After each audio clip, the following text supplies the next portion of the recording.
Hello, my dear student. Today I am going to discuss about IAL A2 Physics, Chapter 7C.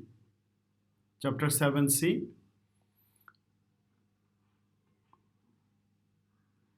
Particle Interactions. In this chapter,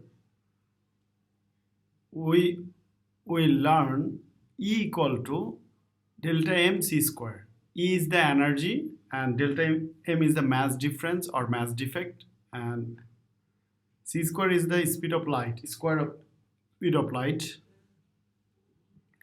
in situations involving the creation and annihilation of matter and antimatter particles. Use and convert between mega electron, giga electron volt, mega electron volt divided by c square or giga electron volt by c square. Creation.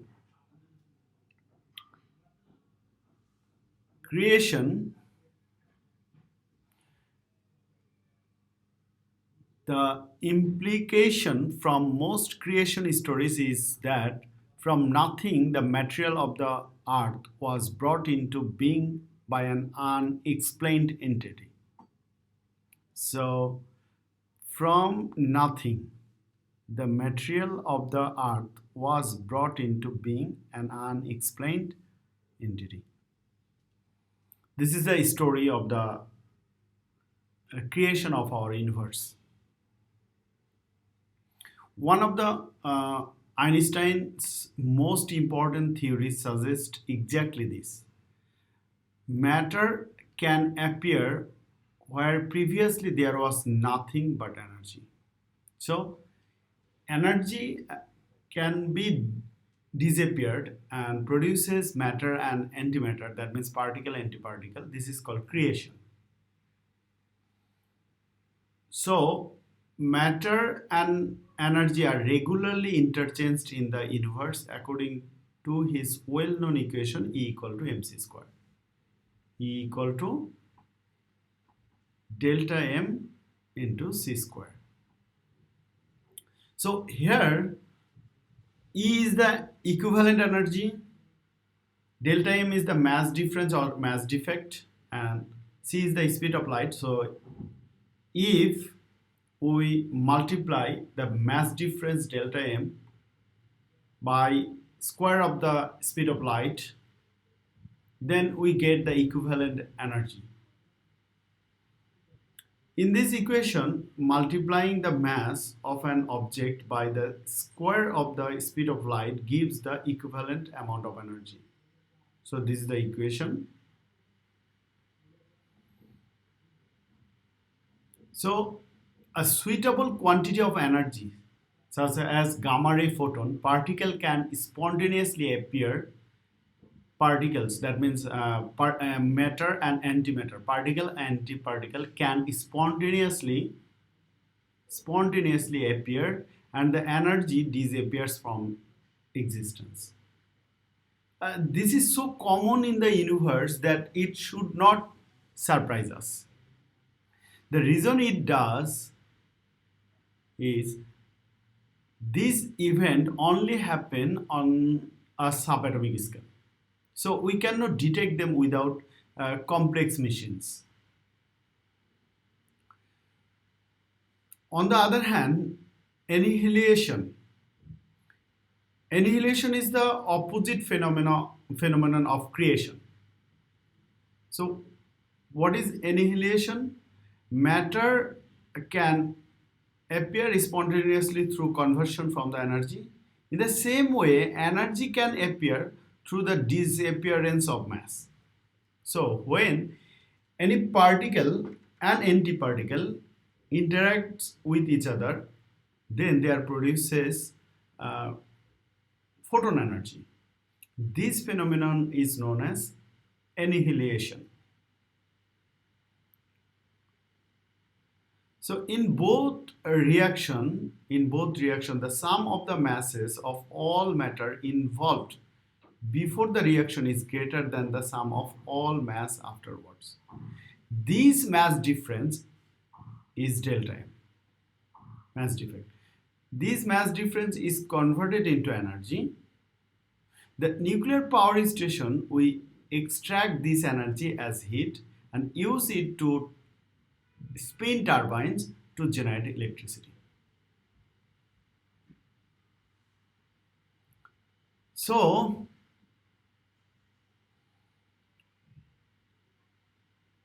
if a particle and antiparticle, if a particle and antiparticle meet, or any matter and antimatter meet,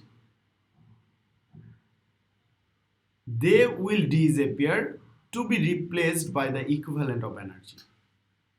This phenomenon is called annihilation.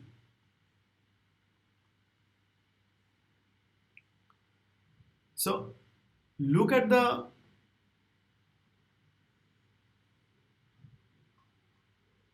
diagram.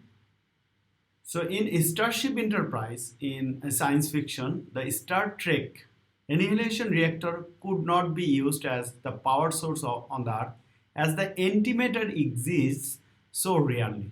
Also, if we could find a supply of antimatter, it would annihilate on contact with matter. This would most likely be before it reached the reaction chamber we had set up to use the energy conversion into electricity. So here another thing, pair production. Pair production is the another name of creation. Look at the mathematical problem. Look at the mathematical problem here.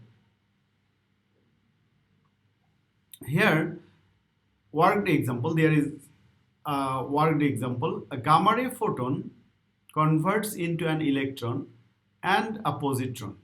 Positron is the anti-electron that has an identical mass to the electron.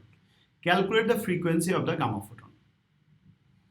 So first we have to use this formula, Einstein equation, delta m into c square.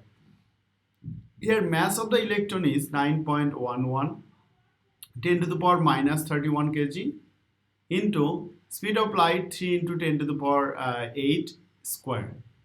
So energy in joule 8.2 10 to the power minus 14 joule. But when there is creation, then there produces one electron and positron. So we have to multiply or double this energy, 8.2 into 10 to the power minus 14. So multiplied by 2, then we get 16.4 10 to the power minus 14 joule. So we have to find out the frequency of the gamma photon, produced gamma photon. Here we know E equal to h. Here h is the Planck constant. We have to find out the frequency. So F equal to E divided by h, Planck constant. So by putting the value of energy 16.4 into 10 to the power minus 14 divided by 6.63 10 to the power minus 34 is the value of Planck constant. So frequency 2.47 10 to the power 20 hertz. This reaction is known as electron-positron pair production. Electron-positron pair production.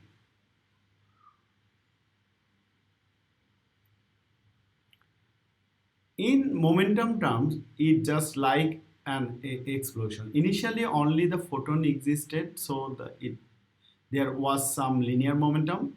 Along this initial direction, these components of momentum must sum to the same total as the photon had.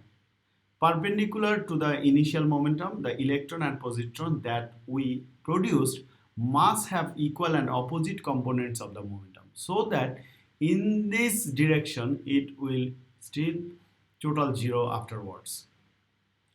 In any reaction, the total combination of matter energy must be conserved. This one is very important. So total combination of matter energy must be conserved.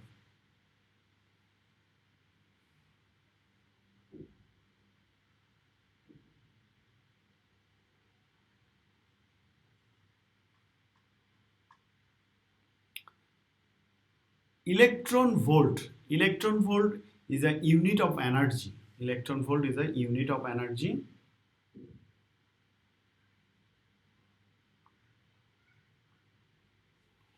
So what is electron volt energy?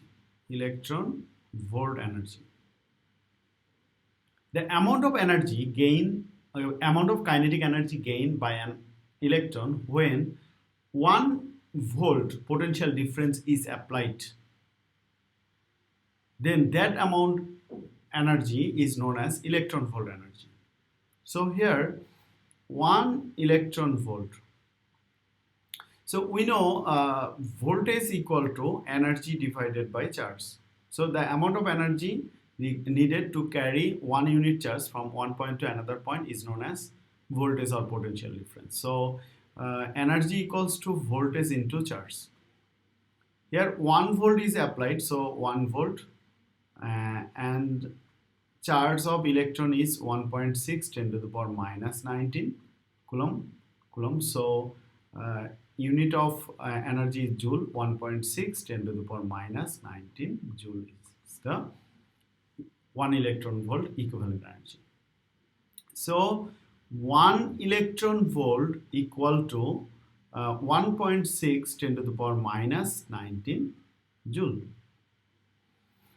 So 1 mega electron volt, mega means 10 to the power 6, and electron volt, so mega electron volt. So 1 electron volt equal to 1 mega electron volt, and electron volt equal to 1.6, so 10 to the power 6 into 1.6 10 to the power minus 19.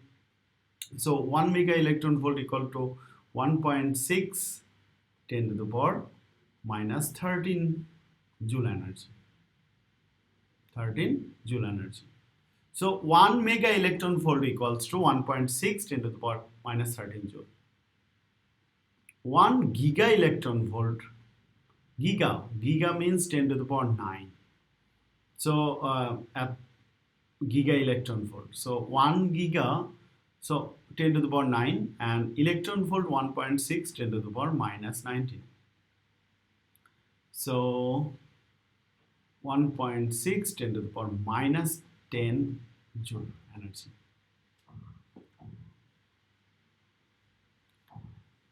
So 1 mega electron volt equal to 1.6 10 to the power minus 13 joule, and 1 giga electron volt equals to 1 giga electron volt equal to 1.6 10 to the power minus 10. 1 giga electron volt equal to 1.6 10 to the power minus 10 joule.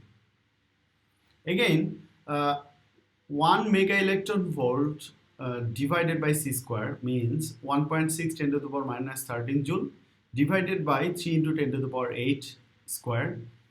So 1 mega electron volt by c square equal to 1.78 10 to the power minus 10 kg.